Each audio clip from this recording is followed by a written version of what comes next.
going on in the paddleball scene, and especially with her tournament coming up on June 1st in Bethpage. What do you want to tell the people, Charlene? Well, it's a great tournament. It's an out-of-the-hat, big blue paddleball tournament. For anyone that is not familiar with paddleball, it's a sport played in the tri-state area. We do play it in the 5 boroughs, also in New Jersey and out here in Long Island. It's played in Florida, in Virginia, so it's got a good amount of exposure and has been around for a very long time, probably since the late 1960s and up until now. And the game has evolved. It started with the small ball, which is a hard, it still is a hard, small blue ball. Right. That, I know a lot of people talk about in the back in the day, they used to play with the 555, a black ball, and some people played with the Spalding, with the green ball. So yes, and I think some guys still use it for a handball. They use a small ball. Also, like you said, a lot of people play, but also we know that there's people playing paddleball in California, right? They do play paddleball in California. They play full wall paddleball, Yeah. which was similar to racquetball. Yeah, and I also know there's some guys in Michigan who have watched some of the videos, and I know they also play indoors with the four wall. But yeah, so they are playing it around, so it's great.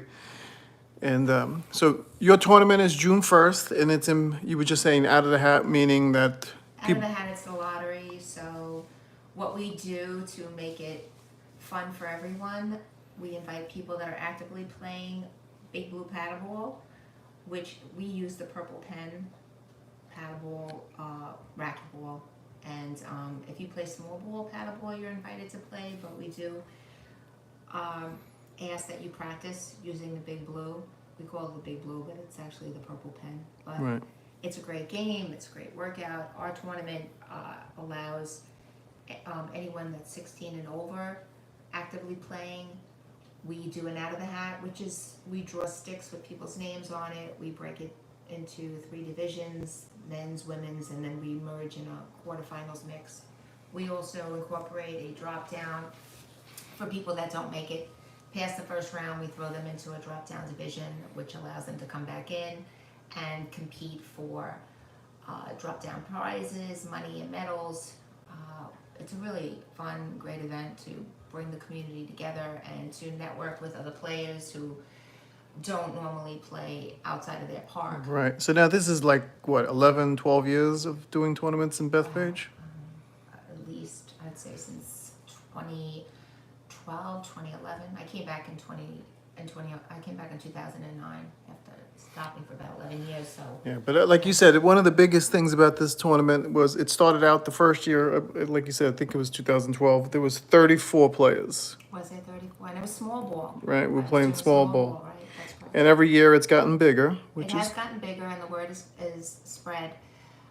And we just encourage people to come and see. If they don't want to play, they should just come and support and to check it out. It's a great, great community of people. We really come together as one big family, and we love the attention that it brings and the excitement that the players come with. They're just really happy to be there and socialize, and they bring their kids. It's wonderful. It's so nice. And Yep. there's lots of food, and they even it's just a really great event. I mean, I can't say enough. It's a wonderful event for everybody that plays. And yeah, I think one of the best things about these events are that people get introduced to other players from other parks, and a lot of people now travel where maybe 10 years ago, a lot of people just stayed in their own parks. People who played in Caniac only stayed in Caniac. People who played in Marathon only stayed in Marathon. Now everybody seems to know a lot more players, a lot more people, so that opens up options, because if you're let's say a Marathon player who usually used to just play Tuesdays and Thursdays, Marathon is a park that we play in Queens, in Douglaston, Queens. Just that, we're not Yeah. just saying marathon. It's not a marathon. It's actually a park. It's called Challenge Playground. yeah. So a lot of times, like I said, a lot of people play just Tuesdays and Thursdays, and then all of a sudden, hey, I can't play on a Tuesday or a Thursday. Now they know there's games every day at Bay 8th. There's games every day at Juniper. There's, games at Colucci. So there's a lot of, so these tournaments, These are parks that are throughout our 5 boroughs. There's quite a few parks now that feature Big Blue paddleball. yeah, and even, I heard today that even Van Cortlandt's playing some big Dan ball. Cortland in the Bronx, in the Riverdale section of the Bronx, is now playing Big Blue for anyone that is interested in, and they're a Bronx resident or Westchester resident looking for games. Dan Cortland now has Big Blue players as well, from what I understand. Yeah, and a very good bunch of guys there, great Great bunch guys, of very guys, friendly. and women as well. Yes, and you still get your small ball games in there too, so. You can get small ball, it's renowned for their small ball, but they have Big Blue players for people that want to play. As soon as we find out what days and times they're playing, I'll put it on my paddleball page, and so that people know. Yeah. I was looking for games. All right, so going back to the Bethpage tournament, like we said, June 1st, when do people need to sign up? How do they sign up? How much is it?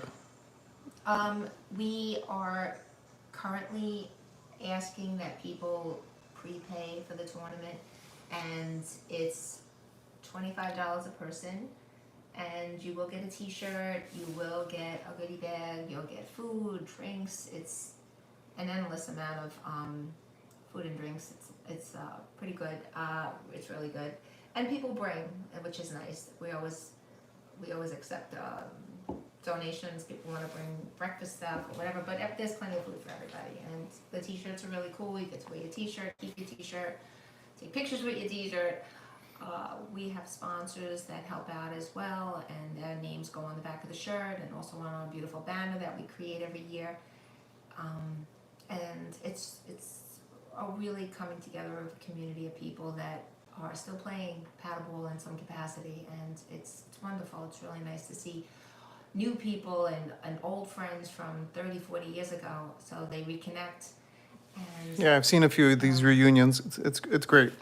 Great. the reconnections are really exciting because there are people that they haven't seen in so many years, and they have so much to catch up on and talk about. And then once the conversation of paddleball comes up, you just find yourself in an endless amount of conversations, and it's pretty cool. Now, the Bethpage courts are very nice, and although the Bethpage community does keep the park pretty nice, you go above and beyond with the help of Willie Wheels, and I remember last year was Lefty John from Caniac came by to help. Right. Who else helps out over there? Wow. The staff at the community park has always been very helpful. We go in, Willie is tremendous. He puts a coat of paint on the walls, he cleans up the lines and any cracks or anything. We try to keep it safe for everybody that plays there. And the courts are beautiful because you can sit in the back and watch the games. You pop your little canopy up on the sides so people get there early, and they set up their chairs, and Yeah, so it's convenient, a big parking lot. huge parking lot, and there's a concession stand inside the ice skating rink. Plenty of bathrooms. Plenty of bathrooms, everything is pristine. The community really does take care of the property beautifully, but we go in and step it up a notch and just make sure it really is top notch for our players and people to enjoy. But we do recommend that you do bring a canopy. There is no shade over there, unfortunately, so it's on an open lot of land.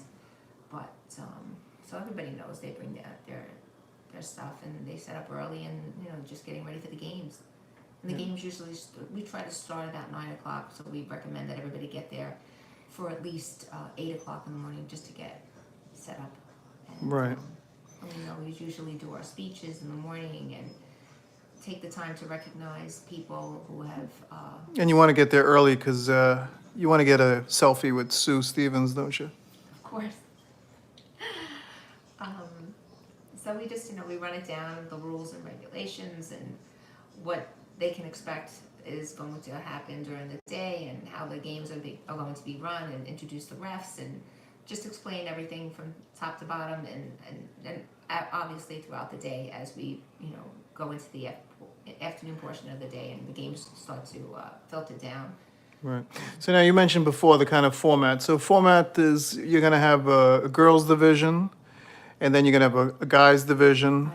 and then the top 8 girls and the top 8 guys will pair up for mixed doubles for the quarterfinals. If you're lucky enough to come out of your division on top, then that would be the top 8 women. So we're pretty sure we're going to do a 1 game of 21 just because there are so many people and because there is a drop down. So we'll do a 1 game of 21, and if you win, you proceed to the next round. And if you, like I said, come out on top and you're one of the 8 women, you are going to merge with one of the 8 men in a quarterfinals mix. Yeah, and every year it seems like we do get a few people in there that, I guess, surprise everybody and get in there. So anybody can win because it is out of the hat. So you don't, and also you get, what is it, a different partner every round? It is. We do a rotational, so everybody gets a different partner, and the matchups are incredibly interesting because you just don't know who you're going to get and how each round or each game is going to pan out. So it is really remarkable how some of the teams you think are going to win don't win. Right. And that's what makes the whole thing so exciting. And I also like where you're seeing a guy and a girl who would never actually play together or barely know each other, teaming up and, pulling out a big win. That's, to me, it's very a true- exciting. I believe it's really a true validation of one's talents because when you do play in a typical tournament where you bring your own partner, you obviously want to play with somebody you can practice with and get more familiar with each other's game. And some partners are seeded and they've been playing together for years, so they know each other back and forth and how well they play together. So now you're playing with somebody you've probably never played with before. So you have to really step up your skills and maybe even have to overcompensate a little bit for each other, one or the other. And that's what makes it truly an interesting tournament, in my opinion. Yeah, it always seems to be a great time. It is. And so instead of somebody rewinding this whole tape and watching again, where can they find all this information? This is going to be on Paul Port YouTube, and I will also share it to my paddleball page, which is Charlene's paddleball page, and that's on Facebook. Yeah, and on your page, you post a lot of information. Again, if you're, just, becoming familiar with Charlene's paddleball page. You do have to become a member. Yeah, It's so not just- a public page, so you would have to ask to be accepted as a member. And of course, once you're on the site, you can look at all the information about paddleball and games and videos that have been posted and previous tournaments that we've also posted. There was a great tournament down in Hollywood that just happened actually today. Yep. A wonderful tournament. And prior to that was the AF Pro Series, which was at the beginning of March, which was a phenomenal tournament. Right, and I notice you share a lot of videos from people like Stephen Roper, who does the small ball games on Saturday. I do. That's the Mad Ballers players that play at A1 in Deer Park.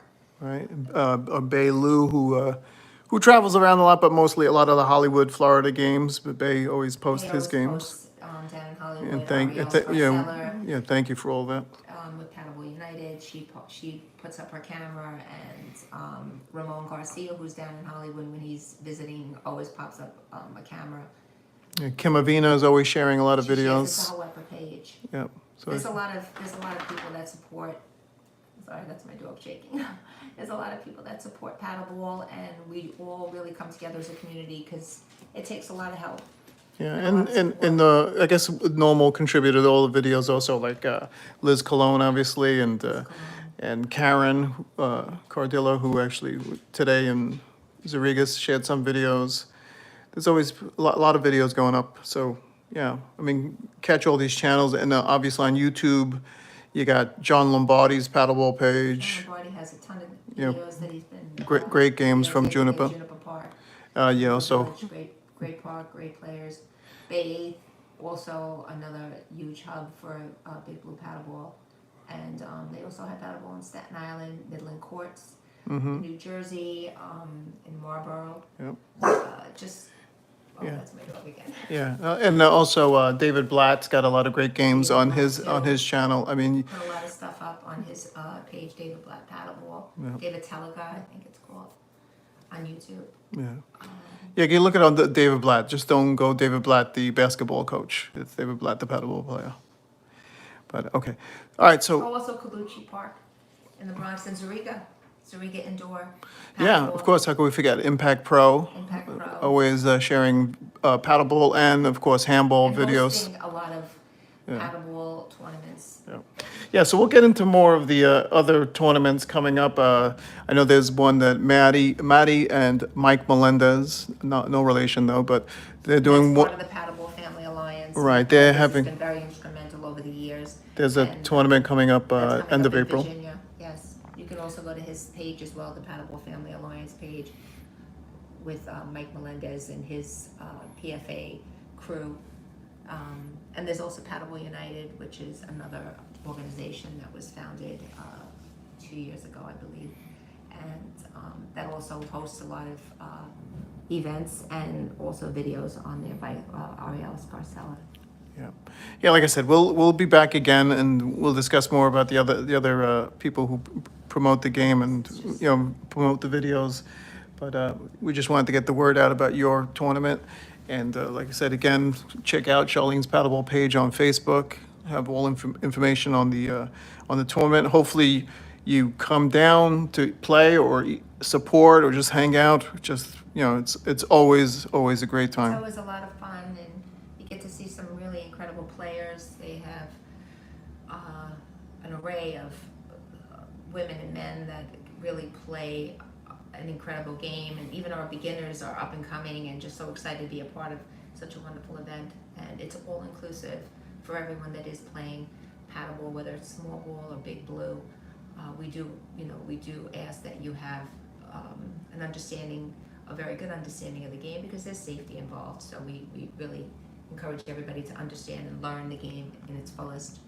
The rules and regulations are on the PFA page, Paddleball Family Alliance page, but we're always happy to talk about it. And anytime people have questions, we're right there to answer it and help out. All right. Well, thank you for your time, Charlene. All right. We will see you later. Thank you, everybody. Good night.